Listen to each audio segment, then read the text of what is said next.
విశ్వాసులకు తండ్రి ఎవరంటే అబ్రహాము. అబ్రహాము పనివారితో అంటాడు, ఇదిగో నా కుమారుడును నేను వెళ్ళి బలి అర్పించి మరలా తిరిగి వస్తాం. అంటే ఎంత విశ్వాసం చూసారా?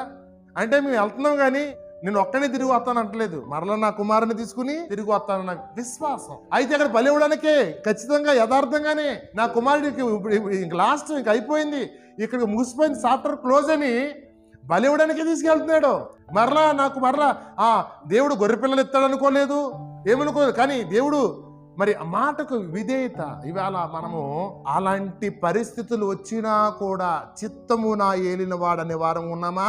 మన జీవితంలో కూడా అలాంటి పరిస్థితులు వచ్చినా కూడా ఇవాళ వారి జీవితాలు మనం సాదృశ్యంగా పెట్టుకుని మనము చిత్తము, ఏం జరిగిన నీ చిత్తము, వెంటనే వెళ్ళాడు. అక్కడ అడుగుతాడండి ఇస్సాకు, గొర్రెపిల్ల దేవుడే చూచుకును, అంటే యెహోవా ఈరే దేవుడే చూచుకున్నాడు.